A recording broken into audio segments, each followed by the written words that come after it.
عبده ورسوله وحبيبه وخليله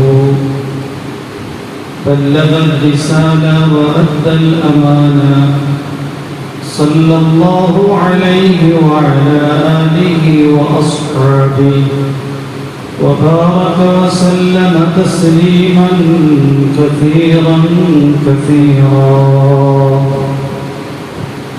أما بعد فأعوذ بالله من الشيطان الرجيم بسم الله الرحمن الرحيم يا أيها الذين آمنوا كونوا قوامين بالقسط شهداء لله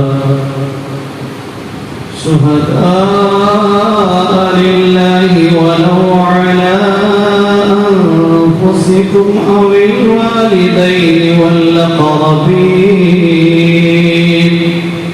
إن يكن غنيا أو فقيرا فالله أولى بهما فلا تتبعوا الهوى أن تعدلوا وإن تلووا أو تعرضوا فإن الله كان بما تعملون خبيرا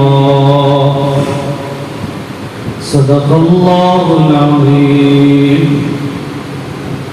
إنما الأعمال بالنيات وإنما لامرئ ما نوى فمن كانت هجرته إلى دنيا يصيبها أو إلى امرأة ينكحها فهجرته إلى ما هاجر إليه صدق رسوله النبي الكريم സർവശക്തനായ അല്ലാഹു സുബ്ഹാനഹു വ തആല നാം ഏവരെയും അനുഗ്രഹിക്കുമാറാകട്ടെ. അല്ലാഹു സുബ്ഹാനഹു വ തആല നമുക്ക് ജീവിക്കാൻ അനുവദിച്ചിരിക്കുന്ന ഈ ഭൗതിക ലോകം പല നിലയിലുള്ള ക്രമീകരണങ്ങളിലൂടെ സംവിധാനിക്കപ്പെട്ടിരിക്കുകയാണ്. ഭൂഖണ്ഡങ്ങളിലെ രാജ്യങ്ങൾ, ആ രാജ്യങ്ങളിൽ വ്യത്യസ്തമായ സ്റ്റേറ്റുകൾ, സംസ്ഥാനങ്ങൾ അല്ലെങ്കിൽ പ്രദേശങ്ങൾ, ഇതിൻ്റെ ഉള്ളിലാണ് മനുഷ്യ ജീവിതം നടക്കുന്നത്. അതുകൊണ്ട് തന്നെ ഓരോ രാജ്യങ്ങളുടെയും പ്രദേശങ്ങളുടെയും അധികാരി വർഗത്തിന്റെ നീതിബോധവും ധർമ്മബോധവും ജനങ്ങളിൽ സ്വൈരതയും സമാധാനവും പ്രദാനം ചെയ്യുമെന്നു മാത്രമല്ല, ഈ ഭൂമിയുടെ പുറംതൊലിക്ക് മുകളിൽ സ്വസ്ഥമായി ജീവിക്കാൻ കഴിയുകയും ചെയ്യും.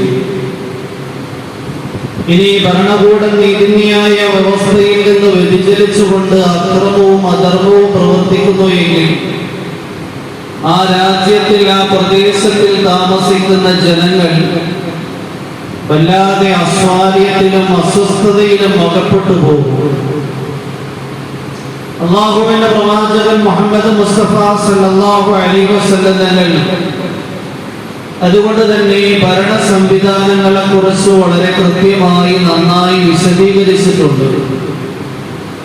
അല്ലാഹുവിന്റെ പ്രവാചകൻ മുഹമ്മദ് മുസ്തഫ സല്ലല്ലാഹു അലൈഹി വസല്ലം തങ്ങൾ ഒരിക്കൽ പറയുകയുണ്ടായി, ഇദാ കാന ഉമറാഉകും ഖിയാറകും وأغنياؤكم سمحاءكم وأموركم إلى شورى بينكم فظهر الأرض خير من بطنها وإذا كان أمراؤكم سراركم وأغنياؤكم بخلاءكم وأموركم إلى نسائكم فبطن الأرض خير من ظهرها. അല്ലാഹുവിന്റെ പ്രവാചകൻ മുഹമ്മദ് മുസ്തഫ സല്ലല്ലാഹു അലൈഹി വസല്ലം തങ്ങൾ പറയുകയാണ്, ഇദാ കാന ഉമറാഉകും ഖിയാറകും, നിങ്ങളുടെ നേതാക്കന്മാർ, നിങ്ങളുടെ അധികാരി വർഗം നന്മ നിറഞ്ഞവരാണെങ്കിൽ, നീതിയുള്ളവരാണ് എങ്കിൽ, ധർമ്മബോധമുള്ളവരാണ് എങ്കിൽ,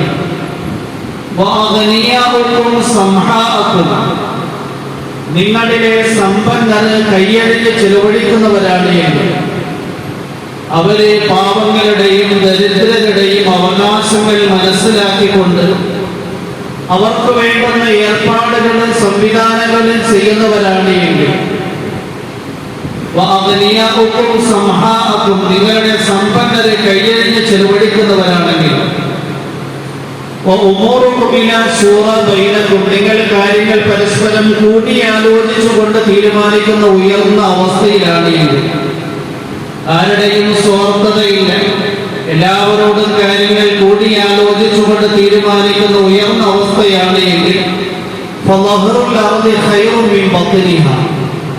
ഭൂമിയുടെ പുറത്തൊലിക്ക് മുകളിൽ നിങ്ങൾക്ക് താമസിക്കാനുള്ള അവകാശമുണ്ട്.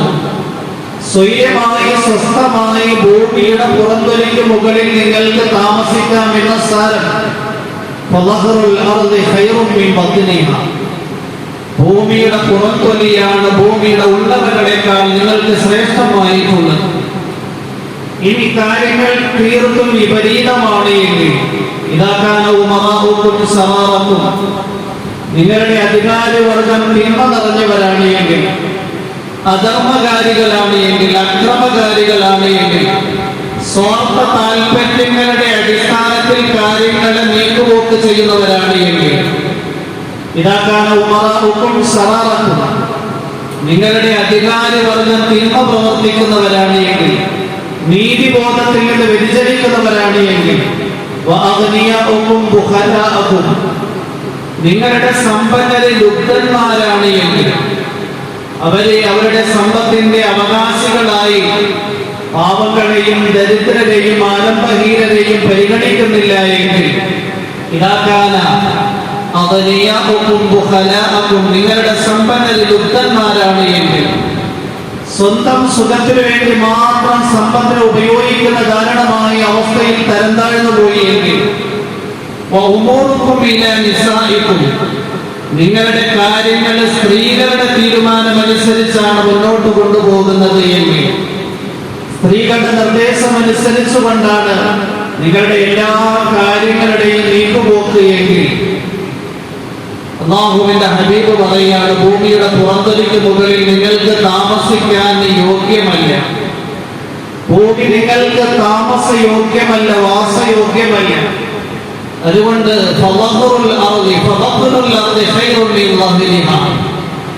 ഭൂമിയുടെ ഉള്ളറകളാണ് നിങ്ങൾക്ക് ഭൂമികളുടെ പുറംതൊലികളെക്കാൾ അഭികാമ്യമായിട്ടുള്ളത്.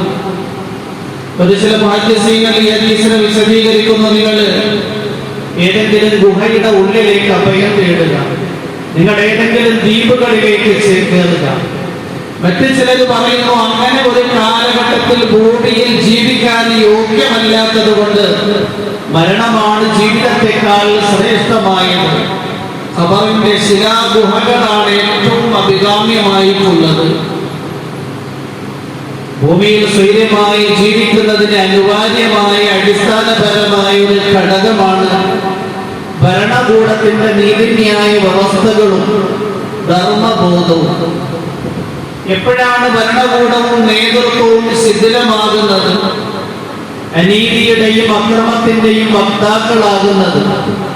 ഭരണകർത്താവ് എന്ന് പറഞ്ഞു കഴിഞ്ഞാൽ ഒറ്റയ്ക്ക് രാജ്യം ഭരിക്കുന്നയാളാണ് എങ്കിലും, ഒറ്റയ്ക്ക് ഭൗതികമായ കാര്യങ്ങൾക്ക് നേതൃത്വം നൽകുന്നയാളാണെങ്കിലും, ദീനിയായ സംരംഭങ്ങൾക്ക് നേതൃത്വം നൽകുന്നയാളാണെങ്കിലും, ആ ഭരണകർത്താവിന്റെ കൂട്ടത്തിൽ കുറെ ആൾക്കാർ ചുറ്റിപ്പറ്റി കൂടിയിട്ടുണ്ടാകും. പ്രൈവറ്റ് സെക്രട്ടറിയായി നിശ്ചയിക്കപ്പെട്ടിട്ടുണ്ടാകും, അല്ലെങ്കിൽ നിശ്ചയിക്കപ്പെട്ടിട്ടുണ്ടാകില്ല.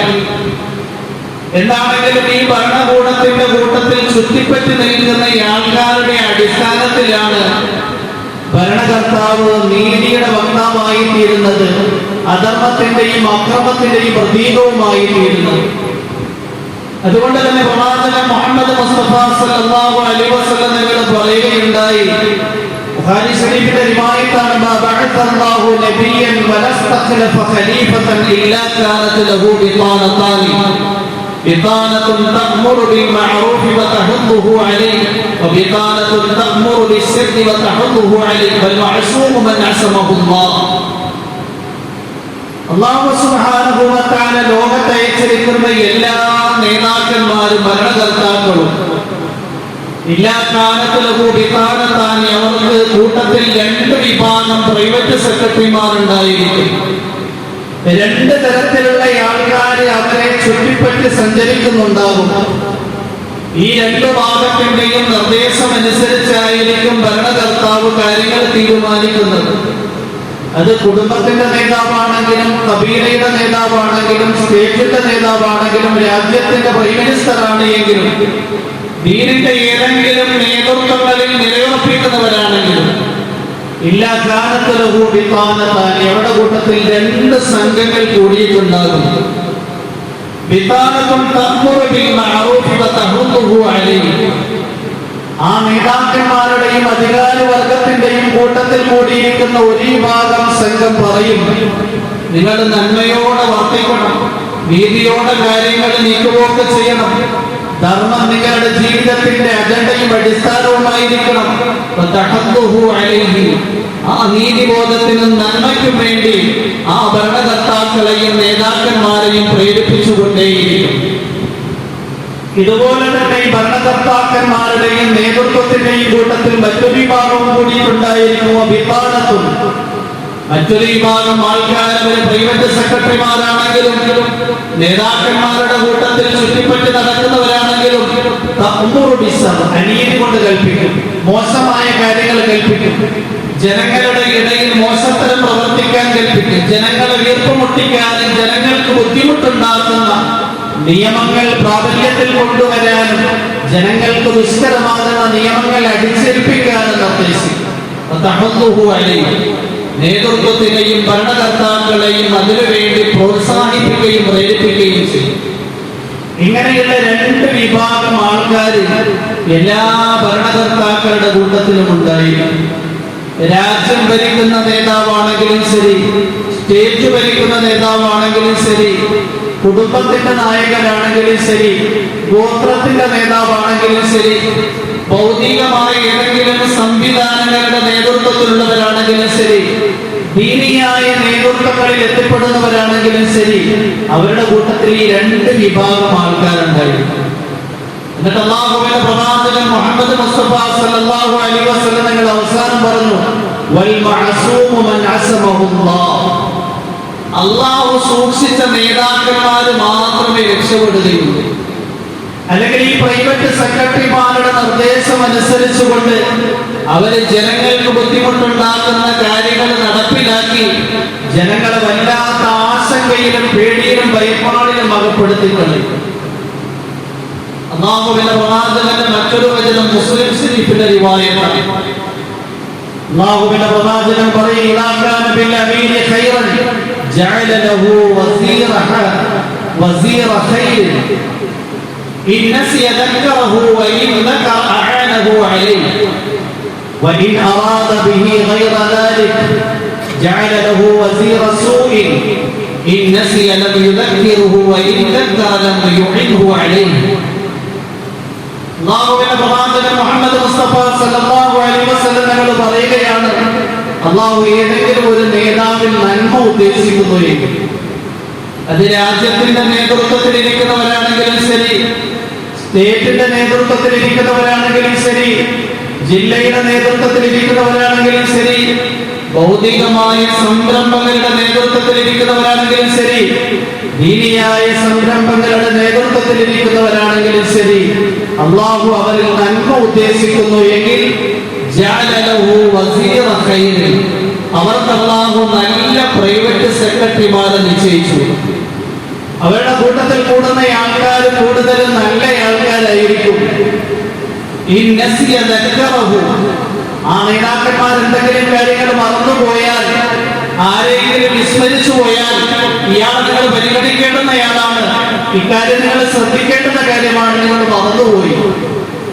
ഇനി ആ ഭരണകർത്താവ്, ആ നേതാവ് എല്ലാ കാര്യങ്ങളും കൃത്യമായി ഓർമ്മയുള്ളയാളാണെങ്കിൽ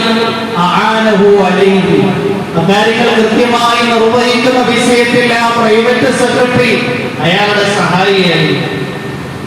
ഇനി അല്ലാഹു സുബ്ഹാനഹു വ തആല ഇതിനെതിരായ കാര്യമാണ് ഉദ്ദേശിക്കുന്നത് എങ്കിൽ വഇൻ അറാദ ബിഹി ഗൈറ ദാലിക്, ഇനി ഏതെങ്കിലും അമീർ കൂടെ അല്ലാഹു ഇങ്ങനെയുള്ള നന്മ അല്ല ഉദ്ദേശിക്കുന്നത്, ഏതെങ്കിലും ഭരണകർത്താവിലൂടെ, ഏതെങ്കിലും നേതാവിലൂടെ, ഏതെങ്കിലും ദീനിയായ ദുന്യവിയായ സംരംഭങ്ങളിൽ നേതൃത്വത്തിലിരിക്കുന്നവരിൽ നിന്ന് അള്ളാഹു നന്മ ഉദ്ദേശിക്കുന്നില്ല എങ്കിൽ അള്ളാഹു അയാൾക്ക് നിശ്ചയിച്ചു കൊടുക്കുന്ന പ്രൈവറ്റ് സെക്രട്ടറി തിന്മയുടെ പ്രതീകമായിരിക്കും, സ്വാർത്ഥ താല്പര്യമുള്ളയാളായിരിക്കും.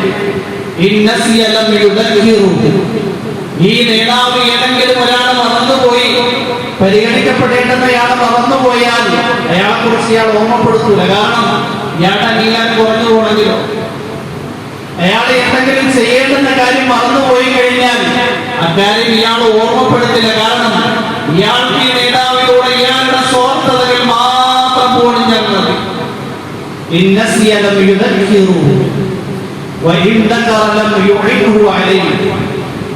ഇനി അയാൾ നല്ല കാര്യങ്ങൾ ഓർത്തു, എല്ലാ കാര്യങ്ങളും കൃത്യമായി ചെയ്യാൻ വേണ്ടി വെമ്പൽ കൊണ്ടാലും ആ വിഷയത്തിൽ ഈ പ്രൈവറ്റ് സെക്രട്ടറി സഹായിയായി മുസ്ലിം ശരീഫിന്റെ രൂപമായി. അതുകൊണ്ട് നേതൃത്വം എന്ന് പറഞ്ഞു കഴിഞ്ഞാൽ അതൊരു വ്യക്തിയിലേക്കാണ് വന്നു ചേരുന്നത് എങ്കിലും യഥാർത്ഥത്തിൽ അണികളെയാണ് അതിൽ ഏറ്റവും കൂടുതൽ ശ്രദ്ധിക്കേണ്ടത്. ഒരു രാജ്യം ഭരിക്കുന്ന ഭരണകർത്താവ് അദ്ദേഹം ഭരണകർത്താവായി അവരോധിക്കപ്പെട്ടു എങ്കിലും അയാൾ യഥാർത്ഥത്തിൽ 700 കോടി മനുഷ്യരുള്ള ഒരു രാജ്യത്തിന്റെ ഭരണാധികാരിയാണ് എങ്കിൽ 700 കോടി ജനങ്ങളുടെ ചുമതല ഏൽപ്പിക്കപ്പെട്ടിരിക്കുന്നയാളാണ്. അയാളുടെ സ്വാർത്ഥതയ്ക്ക് വേണ്ടി 700 കോടി ജനങ്ങളുടെ വിഷയങ്ങൾ ശ്രദ്ധിക്കാതിരുന്നു കഴിഞ്ഞാൽ ജനങ്ങളുടെ ജീവിതത്തിന്റെ സന്തുലിതാവസ്ഥ താളം തെറ്റിപ്പോകും. ജനങ്ങൾ വലിയ അസ്വസ്ഥതയിലും ആശങ്കയിലും അകപ്പെട്ടു പോകും. ദീനിയായ സംരംഭകർ നേതൃത്വത്തിലിരിക്കുന്നയാളാണ് എങ്കിലും മുഴുവൻ ദീനിയായ ആൾക്കാരുടെയും കഴിവുകൾ ശരിയായ നിലയിൽ ഉപയോഗിക്കേണ്ടുന്നയാളാണ്. അക്കാര്യം ശ്രദ്ധിക്കുന്നില്ല എങ്കിൽ അയാളുടെ സ്വാർത്ഥതയുടെ പേരിൽ ദീനിയായ ആൾക്കാരും വല്ലാത്ത ബുദ്ധിമുട്ടിലായിരിക്കും. പ്രവാചകന്റെ അടുക്കൽ വന്നിട്ട് പറഞ്ഞു, അല്ലാഹുവിന്റെ പ്രവാചകരെ, അലാ തസ്തഅ്മിലുനി, നിങ്ങളുടെ ഓരോരുത്തരെയും ഇന്ന ഇന്ന പ്രദേശത്തിന്റെ ഗവർണർമാരാക്കിയപ്പോ എന്തുകൊണ്ട് എനിക്കൊരു നേതൃത്വം നൽകുന്നില്ല? ഒരു പ്രവിശ്യയുടെ നേതൃത്വം എന്തുകൊണ്ട് എന്നെ ഏൽപ്പിക്കുന്നില്ല? ഒരു പ്രദേശത്തിന്റെ ഗവർണറായി എന്തുകൊണ്ട് എന്നെ തീരുമാനിക്കുന്നില്ല? ഈ സന്ദർഭത്തിൽ അല്ലാഹുവിന്റെ പ്രവാചകൻ മുഹമ്മദ് മുസ്തഫ സല്ലല്ലാഹു അലൈഹി വസല്ലം തങ്ങൾ അബൂദർ റളിയല്ലാഹു അൻഹുവിനോട് പറഞ്ഞു, യാ അബൂദർ ഇന്നക ദഈഫ്, നിങ്ങൾ ബലഹീനനാണ്. തീർച്ചയായും നേതൃത്വം എന്ന് പറഞ്ഞു കഴിഞ്ഞാൽ ഒരു അമാനത്താണ്. അമാനത്ത് എന്ന് പറഞ്ഞു കഴിഞ്ഞാൽ മറ്റുള്ളവർക്ക് അവകാശപ്പെട്ട കാര്യം സൂക്ഷിക്കാൻ തന്നെ ഏൽപ്പിച്ചിരിക്കുകയാണ്. ഒരു ഭരണാധികാരി യഥാർത്ഥത്തിൽ ഭരണീയരുടെ കാര്യങ്ങൾ സൂക്ഷിക്കാൻ വേണ്ടി ഏൽപ്പിക്കപ്പെട്ടിരിക്കുന്നയാളാണ്. അതുകൊണ്ട് അയാൾക്ക് സ്വയപ്രകാരം എന്തെങ്കിലും തീരുമാനിക്കാനുള്ള അവകാശമില്ല. അത് ദീനിയായ ആളാണെങ്കിലും ശരി, ദുന്യവിയായ സംരംഭങ്ങളുടെ നേതാവാണെങ്കിലും ശരി, അമാനത്തും തീർച്ചയായിട്ടും അമാനത്താണ്. ഖുർആനിൽ അതുകൊണ്ട് പറഞ്ഞത്, ഇന്നല്ലാഹ യഅ്മുറുകും അൻ തുഅദ്ദുൽ അമാനാതി ഇലാ അഹ്ലിഹാ വഇദാ ഹകംതും ബൈനൻ നാസി അൻ തഅദിലൂ ഫഇന്നല്ലാഹ നിഅമ്മാ യഅദുകും ബിഹി ഇന്നല്ലാഹ കാന സമീഅൻ ബസീറാ. നിശ്ചയം അല്ലാഹു നിങ്ങളോട് കൽപ്പിക്കുന്നു,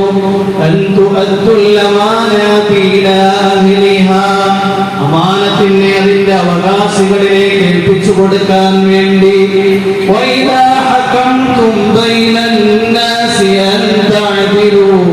ജനങ്ങളുടെ പ്രശ്നങ്ങളിൽ നീ വിധി തീർപ്പ് നടത്തുമ്പോൾ നീതിയോടെ നീ വിധിക്കണമേ. ഖുർആൻ പറയുക,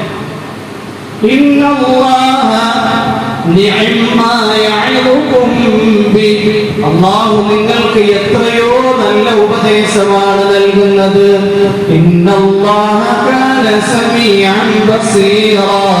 നിശ്ചയം അല്ലാഹു എല്ലാ കാര്യങ്ങളും കേൾക്കുന്നവരും കാണുന്നവരുമാണ്. അതുകൊണ്ട് അധികാരങ്ങൾ കേൾക്കുമ്പോൾ ഒരു സ്ഥാനമല്ല, നേരെ മറിച്ച് ഒരു ഉത്തരവാദിത്തമാണ്, അമാനത്താണ്.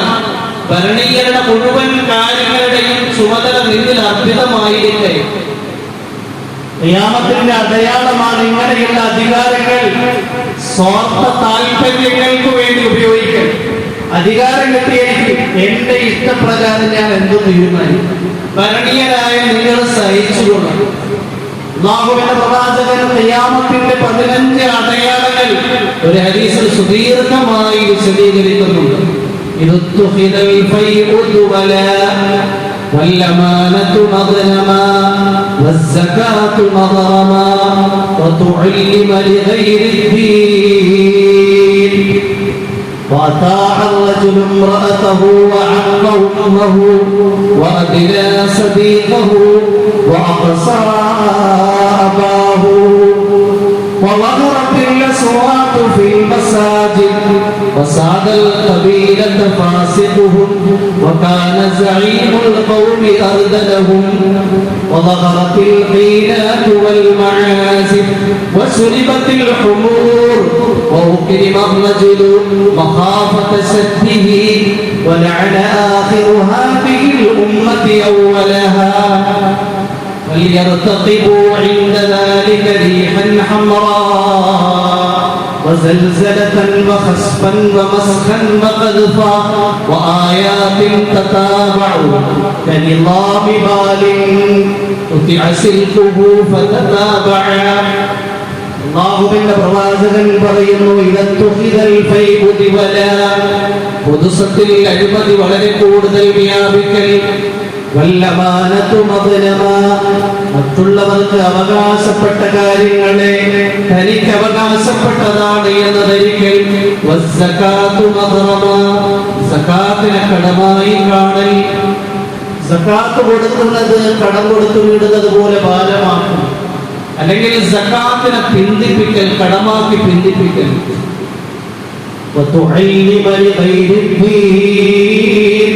ദീനിയായ ലക്ഷ്യങ്ങൾക്ക് വേണ്ടിയല്ലാതെ ദീനിയായ അറിവ് പഠിക്കൽ. എന്നിട്ട് അല്ലാഹുവിന്റെ പ്രവാചകൻ പറയുന്നു, ഒരു മനുഷ്യൻ തന്റെ ഭാര്യയെ അനുസരിക്കുന്നു, അവന്റെ മാതാവിനെ ഉപദ്രവിക്കുന്നു, കൂട്ടുകാരെ അടുപ്പിക്കുന്നു, പിതാവിനെ അകറ്റിക്കളയുകയും ചെയ്യുന്നു. പള്ളികളിൽ ശബ്ദകോലാഹലം വർദ്ധിക്കുന്നു. ഒരു പ്രദേശത്തിന്റെ നേതാവായ പ്രദേശത്തിന്റെ അധർമ്മകാരികൾ പ്രവേശനം ചെയ്യുന്നു. പ്രദേശത്ത് ധാരാളം നീതിബോധമുള്ളവരുണ്ട്, ധർമ്മത്തിന്റെ വക്താക്കളുണ്ട്. പക്ഷേ ആ രാജ്യത്തിന്റെ, ആ പ്രദേശത്തിന്റെ നേതൃത്വത്തിലേക്ക് അധർമ്മകാരികൾ എത്തിപ്പെടുന്നു. കാര്യങ്ങളുടെ ചുമതല അനർഹരിലേക്ക് കൈമാറ്റം ചെയ്യപ്പെടൽ, അർഹരുണ്ടായിരുന്നിട്ടും അനർഹരിലേക്ക് കാര്യങ്ങൾ നീങ്ങിപ്പോകൽ.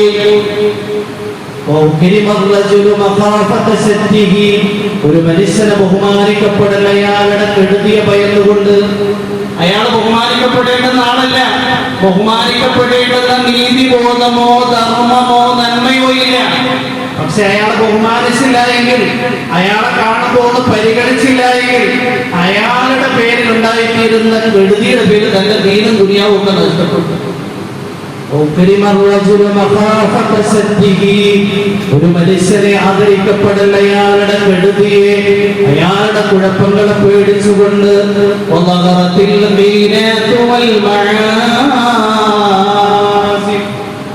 നർത്തകികൾ രംഗപ്രവേശനം ചെയ്യൽ, സംഗീതോപകരണങ്ങൾ വളരെ കൂടുതൽ വ്യാപിക്കൽ, കള്ളുകുടി വളരെ കൂടുതൽ വ്യാപിക്കൽ, ലഹരി പദാർത്ഥങ്ങൾ വളരെ കൂടുതൽ പ്രചാരം നേടൽ.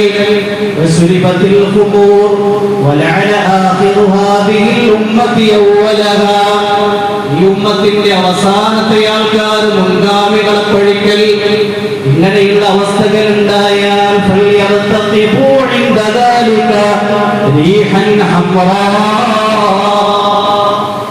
നിങ്ങൾ ശക്തമായ തീക്കാറ്റിനെ പ്രതീക്ഷിച്ചു കൊള്ളണം.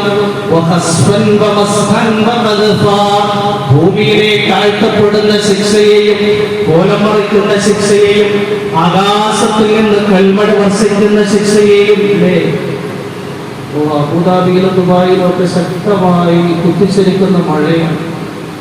ആ മഴയിൽ ആലിപ്പഴ, സാധാരണ വർഷക്കുന്ന ആലിപ്പഴ വാഹനങ്ങളിലേക്ക് വന്ന് പതിച്ചു കഴിഞ്ഞാൽ വാഹനങ്ങൾക്ക് കേടുപാട് സംഭവിക്കുന്ന കൽമഴ. ധാരാളം ശിക്ഷകൾ, തുടരെ വരുന്ന ശിക്ഷകളും കെടുതികളും മുത്തുകൾ പോലെ എങ്ങനെയുള്ള മുത്തുകളാണ്? മാലയുടെ ചരടിൽ ബന്ധിക്കപ്പെട്ട മുത്തുകൾ മാലയുടെ ചരട് മുറിഞ്ഞു പോയാൽ തുടരെയായി ഭൂമിയിലേക്ക് പതുക്കുന്ന പോലെ അല്ലാഹുവിന്റെ ശിക്ഷ തുടരെയായി വന്നുകൊണ്ടേയിരിക്കും. ഈ ഹദീസിൽ അല്ലാഹുവിന്റെ പ്രവാചകന്റെ അധികാരവുമായി ബന്ധപ്പെട്ട ഒന്നാമത് പറഞ്ഞത് പൊതുസ്വത്തിൽ അഴിമതി. അധികാരി വർഗത്തിൽ നിന്ന് ദിനംപ്രതി നമ്മൾ കേട്ടുകൊണ്ടേയിരിക്കും. രണ്ടാമത് പറഞ്ഞത് അമാനത്തിനെ സ്വന്തം അധീനതയായി മനസ്സിലാക്കുക. യഥാർത്ഥത്തിൽ ജനങ്ങളുടെ അവകാശമാണ് ഭരണവ്യവസ്ഥകൾ. അവരുടെ താല്പര്യങ്ങളെ പരിഗണിച്ചുകൊണ്ട് രാജ്യത്തിൽ നിയമിച്ചിരിക്കുന്ന നിയമനിർമ്മാണങ്ങളും രാജ്യത്തിന്റെ നിയമങ്ങളും പ്രാബല്യത്തിൽ കൊണ്ടുവന്നു. അതിൽ നിന്ന് വ്യതിചലിക്കുക. മൂന്നാമതായി ഒരു പ്രദേശത്തിന്റെ നേതാവായി ഏറ്റവും വലിയ അധർമ്മകാരി രംഗപ്രവേശനം ചെയ്യും. ജനങ്ങളെ ഭീതിപ്പെടുത്തുക. ആരെങ്കിലും ചോദ്യം ചെയ്ത് കഴിഞ്ഞാൽ, ഏതെങ്കിലും കള്ളക്കേസിൽ കുടുക്കിയിട്ട് ജയിലിടിഞ്ഞാൽ പുറത്താക്കാത്ത തരത്തിൽ അയാളെ ജയിലിന്റെ അഴിമൊഴിയിലാക്കി. നാലാമത് അനർഹരിലേക്ക് കാര്യങ്ങൾ ഏൽപ്പിക്കപ്പെടും. ഈ 4 കാര്യങ്ങൾ ഭരണ സംവിധാനവുമായിട്ട് അല്ലാഹു പറഞ്ഞ കാര്യങ്ങൾ, അല്ലാഹുവിന്റെ ഹബീബ് മുഹമ്മദ് മുസ്തഫ സല്ലല്ലാഹു അലൈഹി വസല്ലം തങ്ങൾ പറഞ്ഞ കാര്യം. അതുകൊണ്ട് ഭരണം എന്ന് കേൾക്കുമ്പോൾ ഒരു സ്ഥാനമായിട്ടല്ല മനസ്സിലാക്കേണ്ടുന്നത്. ഇസ്ലാം അങ്ങനെ ഒരു കാര്യമല്ല. ഭരണ നേതാക്കൾക്ക് നൽകുന്നത് ദീനിയും തുല്യവുമായ നേതൃത്വങ്ങൾക്ക് വിശുദ്ധ ഇസ്ലാം കൽപ്പിക്കുന്ന അമാനത്ത് എന്നാണ്. അതുകൊണ്ടാണ് ഉമർ ബിൻ അബ്ദുൽ അസീസ് റഹിമഹുല്ലാഹ് ലോകത്തിന്റെ 3/2 ചക്രവർത്തിയായി അധികാരമേറ്റപ്പോൾ മുസല്ലയിൽ ഇരുന്ന് കരയുകയാണ്. ഭാര്യ ഫാത്തിമ നോക്കുമ്പോൾ ഭർത്താവായ ഉമർ ബിൻ അബ്ദുൽ അസീസ് റഹിമഹുല്ലാഹ് നയനങ്ങളിൽ നിന്ന് കവിൾ കടകളിലൂടെ ചാലിട്ടൊഴുകുന്ന തരത്തിൽ പൊട്ടിക്കരയുകയാണ്. എന്തിനാണ് നിങ്ങൾ കരയുന്നത്? ഉമർ ബിൻ അബ്ദുൽ അസീസ് ഭാര്യയോട് ചോദിക്കുകയാണ്, നീ മനസ്സിലാക്കിയില്ലേ? എന്നെ ഏൽപ്പിക്കപ്പെട്ടിരിക്കുന്ന അധികാരത്തിന്റെ ചുമതലയെ കുറിച്ച് നീ മനസ്സിലാക്കിയില്ലയോ? വലിയ പ്രദേശങ്ങളുടെയും രാജ്യങ്ങളുടെയും ഭൂഖണ്ഡങ്ങളുടെയും അധികാരം എന്നെ ഏൽപ്പിക്കപ്പെട്ടിരിക്കുകയാണ്. അവിടെ രോഗികളുണ്ട്, ദാരിദ്ര്യരേഖയിൽ കഴിയുന്നവരുണ്ട്. അവിടെയാണ് എങ്കിൽ ബുദ്ധിമുട്ടുന്ന നിരാലംബരായ ആൾക്കാരുണ്ട്, അനാഥരുണ്ട്, വിധവകളുണ്ട്, പാവങ്ങളുണ്ട്, രോഗികളുണ്ട്, പ്രായം ചെന്ന വൃദ്ധന്മാരുണ്ട്. ഇവരുടെ എല്ലാവരുടെയും ചുമതല എന്നെ ഏൽപ്പിക്കപ്പെട്ടിരിക്കുകയാണ്. ആരുടെയെങ്കിലും ചുമതലയിൽ ഞാൻ വീഴ്ച വരുത്തി കഴിഞ്ഞാൽ നാളെ മഹ്ശറിൽ വെച്ച് മുഹമ്മദിന്റെ അടുക്കൽ ഇവർ വാദിക്കും, അല്ലാഹുവിന്റെ പ്രവാചകൻ, നിങ്ങളുടെ ഉമ്മത്തിയായിരുന്നു ഞങ്ങൾ ജീവിക്കുന്ന കാലത്ത് നിങ്ങളുടെ ഉമ്മത്തികളിൽപ്പെട്ട ഇന്നയാളെയാണ് ഭരണത്തിന്റെ ചുമതല ഏൽപ്പിക്കപ്പെട്ടത്. അയാൾ ഞങ്ങളുടെ അവകാശങ്ങൾ വീടിയിരുന്നില്ല എന്ന് മുഹമ്മദിനോട് മഹ്ശറിൽ വെച്ച് ആരെങ്കിലും വാദിച്ചു കഴിഞ്ഞാൽ ഈ ഉമർ ബിൻ അബ്ദുൽ അസീസ് തീർച്ചയായും പരാജയപ്പെട്ടു. അതുകൊണ്ടാണ് ഞാൻ കരുതുന്നത്. യഥാർത്ഥത്തിൽ അധികാരം എന്ന് പറഞ്ഞു കഴിഞ്ഞാൽ ഇസ്ലാം ഒരു സ്ഥാനമായിട്ടല്ല നൽകുന്നത്, നേരെ മറിച്ചൊരു ഭാരിച്ച ഉത്തരവാദിത്തമായിട്ടാണ്. അത് ഏൽക്കാൻ അർഹതയായ ആൾക്കാർ മാത്രമേ ഏൽക്കാൻ പാടുള്ളൂ. ലോകത്തിന്റെ ലോകത്തിന്റെ ഏറ്റവും വലിയ സാമ്രാജ്യത്വ അദൃശ്യ ശക്തിയായിരുന്ന ഇസ്രായേൽ ചക്രവർത്തിയുടെ ദൂതഗതികൾ കാണാൻ വേണ്ടി മദീനയിൽ വന്നു. മദീനക്കാരോട് ചോദിച്ചു, ലോകത്തിന്റെ 3/2 ചക്രവർത്തിയുടെ കൊട്ടാരം എവിടെയാണ്? മദീനയിലെ ജനങ്ങളാണെങ്കിൽ ഒരു കുടിലം കാണിച്ചു കൊടുത്തു. ഇസ്രായേൽ ദൂതൻ ആശ്ചര്യപ്പെട്ടു പോയി. ഈന്തപ്പന ഓല കൊണ്ട് നിർമ്മിക്കപ്പെട്ടിരിക്കുന്ന ഈ കൂരയിലാണോ ലോകത്തിന്റെ 3/2 ചക്രവർത്തി താമസിക്കുന്നത്? ആ കൂരയിലേക്ക് ഇസ്രായേൽ ദൂതൻ ചെന്നറിഞ്ഞപ്പോൾ വീട്ടിന്റെ ഉള്ളിൽ ഉമറുൽ ഫാറൂഖിനെ കുറിച്ച് ചോദിച്ചപ്പോൾ പറഞ്ഞു, ആ മരത്തിന്റെ തണലിൽ വിശ്രമിക്കുന്നയാളാണ് ഉമറുൽ ഫാറൂഖ്. ഉമറുൽ ഫാറൂഖ് റളിയല്ലാഹു അൻഹുവിനെ കണ്ട മാത്രയിൽ തന്നെ മിസ്രയുടെ ചക്രവർത്തിയുടെ ദൂതൻ കരഞ്ഞുപോയി. അദ്ദേഹത്തിനെ വിളിച്ച് എഴുന്നേൽപ്പിച്ചിട്ട് പറയുകയുണ്ടായി, നിങ്ങൾ യഥാർത്ഥത്തിൽ ഒരു അധികാരിയാണ്, ഒരു ചക്രവർത്തിയാണ്, നിങ്ങൾ നീതിയോടുകൂടി വിധിക്കുകയാണ്. ജനങ്ങളുടെ അവകാശങ്ങൾ വകവെച്ചു കൊടുത്തിട്ട് നിങ്ങൾ ഈന്തപ്പന ഓടുകൊണ്ട് നെയ്തിരിക്കുന്ന ഒരു കൂടയിലാണ് താമസിക്കുന്നത്. നിങ്ങൾ വിശ്രമിക്കാൻ വേണ്ടി വലിയ ആഡംബര സൗകര്യങ്ങളുള്ള അറകൾ ഉണ്ടാക്കിയില്ല, നേരെ മറിച്ച് മരത്തിന്റെ ചോട്ടിലാണ് നിങ്ങൾ വിശ്രമിക്കുന്നത്. അതുകൊണ്ട് ജനങ്ങൾക്കുള്ള അവകാശമായി മനസ്സിലാക്കിക്കൊണ്ട് എല്ലാം വകവെച്ചു കൊടുത്തതുകൊണ്ട് നിങ്ങൾ സ്വൈര്യമായി വാഴുന്നു.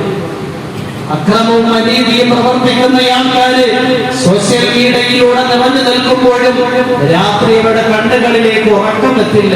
ഹൃദയത്തിൽ എപ്പോഴും അശാന്തിയും അസാധ്യങ്ങളുമായിരിക്കും. കാരണം എത്രയോ ജനങ്ങളെയാണ് ഞാൻ ഉപദ്രവിച്ചിരിക്കുന്നത്. എന്റെ ഭരണത്തോടും എന്റെ അക്രമപരമായ ഭരണത്തിന്റെ പേരിൽ എത്രയോ മനുഷ്യരുടെ ജീവനുകളാണ് ഹനിക്കപ്പെട്ടിരിക്കുന്നത്. അതുകൊണ്ട് ഭരണം എന്ന് പറഞ്ഞു കഴിഞ്ഞാൽ ഇസ്ലാം അതിന് നൽകുന്ന ചൈതന്യം ഒരു ഉത്തരവാദിത്തമാണ്, അല്ലാതെ സ്ഥാനമാണ്. അതുകൊണ്ട് ഇസ്ലാമിൽ ധർമ്മബോധവും നീതിബോധവുമുള്ള ചക്രവർത്തിമാരെ കുറിച്ച് പരിശോധിച്ചു കഴിഞ്ഞാൽ അവർ നീതിയോടെയും ധർമ്മത്തോടെയും സമത്വത്തോടെയും ജനങ്ങളുടെ ഇടയിൽ കാര്യങ്ങൾ നീക്കുപോക്ക് ചെയ്തപ്പോൾ ജനങ്ങൾ വളരെ സ്വൈര്യമായി കഴിഞ്ഞുകൂടി. ഇവിടെ ഇന്ത്യ മഹാരാജ്യത്തിൽ ഭരണകൂടം നിലവിൽ വരുന്നതിനു വേണ്ടി നിശ്ചയിച്ചിരിക്കുന്ന ബൃഹത്തായ ഒരു സംവിധാനമാണ് വോട്ട്. വോട്ട് എന്ന് പറഞ്ഞു കഴിഞ്ഞാൽ ഒരു ഷഹാദത്താണ്. ഷഹാദത്ത് സൂറ് വൻ പാപമാണ്, കള്ളസാക്ഷിത്വം. അതുകൊണ്ട് നല്ല സാക്ഷിത്വത്തിന് നമ്മൾ എല്ലാവരും പങ്കാളികളായി തീരണം. നാളെ മത്സരം പോകുമ്പോൾ അന്ന് ചോദിക്കും, അക്രമ രാഷ്ട്രീയം നിങ്ങളുടെ രാജ്യത്ത് വളരെ കൂടുതൽ നിലവിലുണ്ടായിരുന്നു, അതിനെ താഴെ ഇറക്കാൻ നിങ്ങൾക്ക് അവസരമായി രാജ്യത്തിന്റെ ഭരണവ്യവസ്ഥയിൽ തന്നെ വോട്ടിംഗ് നൽകിയിരുന്നു. നിങ്ങൾ എന്തുകൊണ്ട് വോട്ട് ചെയ്തില്ലായിരുന്നു? അതുകൊണ്ട് ആ ഉലമാക്കളിൽ വോട്ട് ചെയ്യാൻ നിർബന്ധമാണ്. അക്രമത്തിന്റെയും അനീതിയുടെയും അധർമ്മത്തിന്റെയും ഭരണകൂടത്തിനെ താഴ്ത്തി ഇറക്കി മനുഷ്യ ഹൃദയങ്ങൾക്ക് സമാധാനവും സ്വൈരതയും ഉണ്ടാകുന്ന ഒരധികാരത്തെ സ്ഥാപിക്കാൻ വേണ്ടിയുള്ള സംവിധാനമാണ് ഇന്ത്യ രാജ്യത്തിൽ ഒരുക്കിയിരിക്കുന്നത്.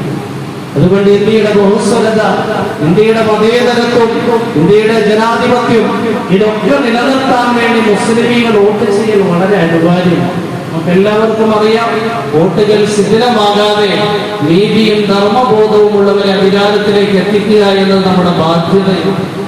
ഖുർആനിൽ അല്ലാഹു സുബ്ഹാനഹു വ തആല പറയുന്നുണ്ട്, യാ അയ്യുഹല്ലദീന ആമനൂ കൂനൂ ഖവ്വാമീന ബിൽ ഖിസ്തി ശുഹദാഅ ലില്ലാഹി വലൗ അലാ അൻഫുസികും അവൽ വാലിദൈനി വൽ അഖറബീൻ യകുന ഗനിയ്യൻ ഔ ഫഖീറൻ ഫല്ലാഹു ഔലാ ബിഹിമാ فلا تتبعوا الهوى أن تعدلوا وإن تلووا أو تعرضوا فإن الله كان بما تعملون خبيرا يا أيها الذين آمنوا സത്യവിശ്വാസികളെ കൂനൂ ഖവ്വാമീന ബിൽ ഖിസ്തി നിങ്ങളുടെ നീതിയോടെ നിലനിർത്തുക ശുഹദാ ലില്ലാഹി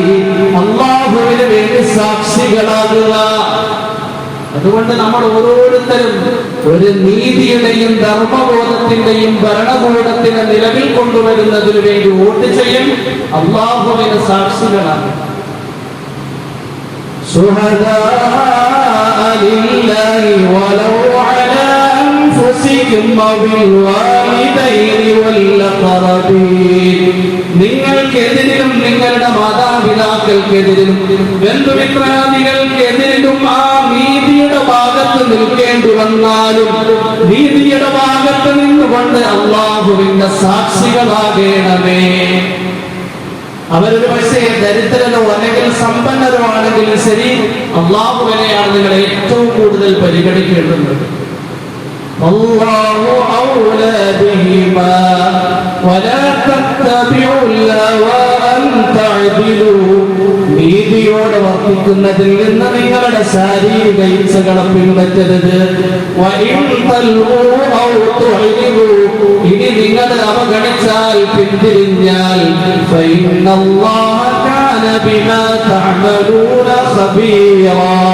നിശ്ചയം അല്ലാഹു നിങ്ങൾ പ്രവർത്തിക്കുന്ന കാര്യങ്ങളെ കുറിച്ച് നന്നായി അറിയുന്നവരാണ്. നമ്മൾ ഓരോരുത്തരും അടുത്ത വെള്ളിയാഴ്ച ജുമ്മ കളഞ്ഞു ഓർത്തിക്കേണ്ട കാര്യമില്ല. അങ്ങനെ ഒരു അവസ്ഥയൊന്നും നമ്മുടെ നാട്ടിലില്ല. എല്ലാ ഭാഗങ്ങളിലും പള്ളിയും ജുമ നമസ്കരിക്കേണ്ട സൗകര്യമൊക്കെ വോട്ടിങ് തുടങ്ങുന്നത് രാവിലെ തുടങ്ങും. അതുപോലെ ജുമ കഴിഞ്ഞാൽ വീണ്ടും ഏകദേശം 5 മണി വരെ സമയമുണ്ട്. ജുമ എല്ലാം ഭദ്രമായി നമസ്കരിച്ച അല്ലാഹുവിനോട് ദുആ ഇരുന്നുകൊണ്ട് തന്നെ നമ്മൾ ഓരോരുത്തരും വോട്ട് ചെയ്യണം. നമ്മുടെ വീടുകളിൽ നമ്മുടെ കുടുംബങ്ങളിൽ ഉള്ളവരെ അക്കാര്യത്തിൽ പ്രേരിപ്പിക്കുകയും ചെയ്യും. പല ആൾക്കാരെ കുറിച്ച് അന്വേഷിച്ചപ്പോൾ അവർ ഈ വോട്ട് ചെയ്യാനുള്ള തിരിച്ചറിയൽ കാർഡ് എടുക്കാത്ത ധാരാളം പേരുണ്ട്. 18 വയസ്സായി കഴിഞ്ഞാൽ ഇന്ത്യൻ പൗരന് വോട്ട് ചെയ്യാനുള്ള അവകാശമാണ്. അയാൾ അതിൽ നിന്ന് മാറിക്കഴിഞ്ഞാൽ കുറ്റക്കാരാണ്. അതുകൊണ്ട് പെട്ടെന്ന് തന്നെ ഇനിയിപ്പോൾ നമ്മൾ തിരിച്ചറിയൽ കാർഡ് എടുത്തു കഴിഞ്ഞാൽ വോട്ടിങ്ങിന്റെ ലിസ്റ്റെല്ലാം പ്രസിദ്ധീകരിച്ചു. നമ്മൾ ഇനിയുള്ള സന്ദർഭങ്ങളിൽ അക്കാര്യങ്ങൾ പ്രത്യേകം ശ്രദ്ധിക്കണം.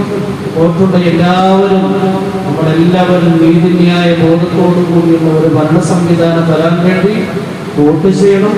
അല്ലാഹുവിനോട് കാര്യമായി ദുആ ചെയ്യുകയും ചെയ്യണം. പാപങ്ങളിൽ നിന്ന് ജീവിതത്തെ പരിശുദ്ധമാക്കി കൂടുതൽ സുഹൃത്തുക്കളിൽ മുന്നേറുകയും ചെയ്യണം. അല്ലാഹു തൗഫീഖും ഹിദായത്തും